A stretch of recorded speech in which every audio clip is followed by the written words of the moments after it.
Palakkad real estate പ്രവീണാണ് കേട്ടോ. ഇന്ന് നിങ്ങൾക്ക് പരിചയപ്പെടുത്തി തരുന്നതേ ഒരു നല്ല മനോഹരമായ വീടാണ്. ആ വീടിൻ്റെ ഫ്രണ്ട് വശമാണ് ഈ കാണുന്നത് കേട്ടോ. നല്ല കൃഷിയും കാര്യങ്ങളൊക്കെ ഉള്ളൊരു നല്ലൊരു മനോഹരമായ ഏരിയയിലാണ് ഈ വീട് സ്ഥിതി ചെയ്യുന്നത്. അതിൻ്റെ ഫ്രണ്ടിൽ കൂടെ പാലം, കാര്യങ്ങൾ, കൃഷികൾ, അതേപോലെ നല്ലൊരു അരുവി, എല്ലാം ഒരു തനിമയോടെ സെറ്റ് ചെയ്തൊരു വീടാണ്. നല്ല വെള്ളവും കാര്യങ്ങളും, അതേപോലെ കൃഷികൾ, നല്ല വിളഞ്ഞു നിൽക്കുന്ന കൃഷിയും കാര്യങ്ങളും. അപ്പോൾ ഞാറ് നട്ടിരിക്കുകയാണ്. അപ്പോൾ നല്ലൊരു സൈറ്റാണ്. ഒരു 5.5 സെൻറ്റ് സ്ഥലവും ഒരു 850 സ്ക്വയർ ഫീറ്റ് വീടും. അപ്പോൾ നമ്മൾ വീട്ടിലേക്ക് പോകാം കേട്ടോ. ഇതിൻ്റെ ചുറ്റുപാടാണ് നമ്മളിപ്പോൾ ഓൾറെഡി കാണിച്ചുകൊണ്ടിരിക്കുന്നത്.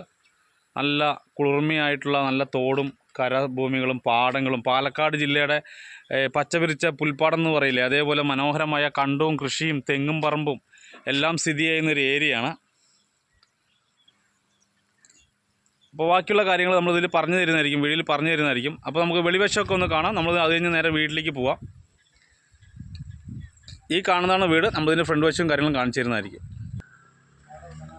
കുറേ ടീമുകൾ അങ്ങനെ വിളിക്കാറുണ്ട് നമ്മളെ. പാടം, വെള്ളം, കര, ഭൂമി എന്നൊക്കെ പറഞ്ഞിട്ട്. നമ്മൾ പോകുന്നത് ആ വീട്ടിലേക്കാണ്. പഞ്ചായത്ത് റോഡിൽ നിന്നും ഒരു 50 മീറ്റർ ഉള്ളിലേക്ക് കയറിയിട്ടാണ് കേട്ടോ.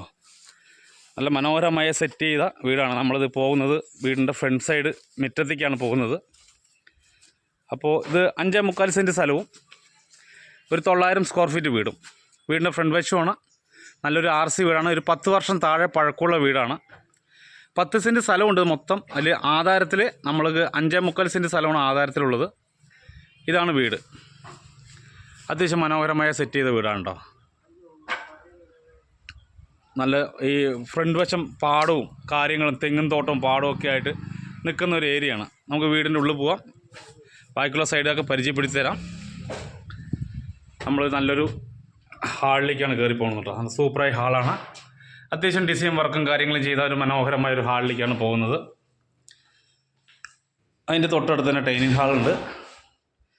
തൊട്ടിപ്പുറത്തൊരു മനോഹരമായി സെറ്റ് ചെയ്ത കിച്ചണുണ്ട്. ഓൾറെഡി ഇപ്പോൾ ആൾ താമസമില്ല, അതിൻ്റെ ചെറിയൊരു പോരായ്മയുണ്ട് ഈ വീട്ടിൽ. ചെറിയൊരു ഫാമിലിക്ക് താമസിക്കാൻ പറ്റിയ നല്ല മനോഹരമായ വീടാണ് കേട്ടോ. അത്യാവശ്യം വലിയ റൂമുകളും കാര്യങ്ങളൊക്കെ ആയിട്ട് ഉള്ളതാണ്. പൈപ്പ് കണക്ഷൻ ഉണ്ട്. അതേപോലെ ഇത് ഓപ്പൺ കിണറാണ്. നല്ല മിനറൽ വാട്ടർ പോലെയുള്ള വെള്ളത്തിൻ്റെ കിണറാണ്. മോട്ടോർ കണക്ഷൻ കാര്യങ്ങളൊക്കെ ഉണ്ട്. ചെറിയൊരു ചപ്പ് കയറി കിടക്കണതുകൊണ്ട് നമുക്ക് കാണാൻ പറ്റാത്തതാണ് കേട്ടോ.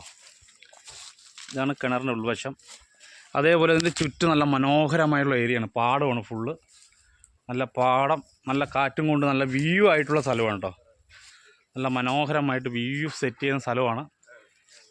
നല്ല മനോഹരമായിരിക്കുന്ന സ്ഥലമാണ്. ഇതാണ് വീടിൻ്റെ ഒരു സൈഡ് പോർഷൻ. അപ്സൈർ വെളിയിൽ നിന്നാണ്. ഇതാണ് വീട്. ആ വീടിൻ്റെ ചുറ്റോടുള്ള ഏരിയ ഉണ്ടോ. നല്ല മനോഹരമായുള്ള വീടുകളും കാര്യങ്ങളും, നല്ല ഫാമിലീസ് താമസിക്കുന്ന ഒരു മേഖലയാണ്. ഇത് പഞ്ചായത്ത് റോഡാണ്. ഈ വീട്ടിലേക്ക് വന്നൊരു ഏരിയ നല്ല മനോഹരമായിട്ട്, നല്ല ശല്യങ്ങളോ കാര്യങ്ങളൊന്നുമില്ല. നല്ല കുളിർമയുള്ളൊരു ഏരിയയാണ്. കനാലുണ്ട്. അതുപോലെ നല്ല കണ്ടുമുണ്ട്. തെങ്ങും തോട്ടം, പറമ്പുകൾ കാര്യങ്ങളൊക്കെ ഉണ്ട് ഈ വീടിൻ്റെ ചുറ്റും. അപ്പോൾ സുഹൃത്തുക്കളെ, ചെറിയൊരു വിലയാണ് നമ്മുടെ പാർട്ടി ഇതിൽ ചോദിക്കുന്നുള്ളൂ കേട്ടോ. അപ്പോൾ അർജൻറ്റ് സെയിലാണ് ഇത്. നമുക്ക് അത്യാവശ്യം പെട്ടെന്ന് സെയിൽ ചെയ്യേണ്ട ഒരു സ്ഥലവും വീടും കൂടിയാണ്. അർജൻറ്റ് സെയിലാണ്. പാർട്ടി ചോദിക്കുന്നത് ഒരു 18 ലക്ഷം രൂപയാണ്. നമ്മൾ ഇരുന്ന് സംസാരിക്കുമ്പോൾ ചെറിയ രീതിയിലെ മാറ്റങ്ങളൊക്കെ നമുക്ക് വരുത്തി തരാൻ പറ്റും. അപ്പോൾ അർജൻറ്റ് സെയിലാണ്. ഈ ഏരിയ കാണുന്നവർക്ക് എത്രയും ഇഷ്ടപ്പെട്ട പെട്ടെന്ന് നമ്മുടെ ചാനലിലെ നമ്പറായിട്ട് കോൺടാക്റ്റ് ചെയ്യുക. നമ്മൾ ഇതിൻ്റെ ബാക്കിയുള്ള ഡീറ്റെയിൽ എല്ലാം ഇട്ട് തരുന്നതായിരിക്കും കേട്ടോ. പിന്നെയും പറയാം, 18 ലക്ഷം രൂപ ചോദിക്കുന്നുണ്ട്. നമുക്ക് അതിൻ്റെ താഴെ സംസാരിച്ച് സെറ്റ് ചെയ്ത് തരാൻ പറ്റും.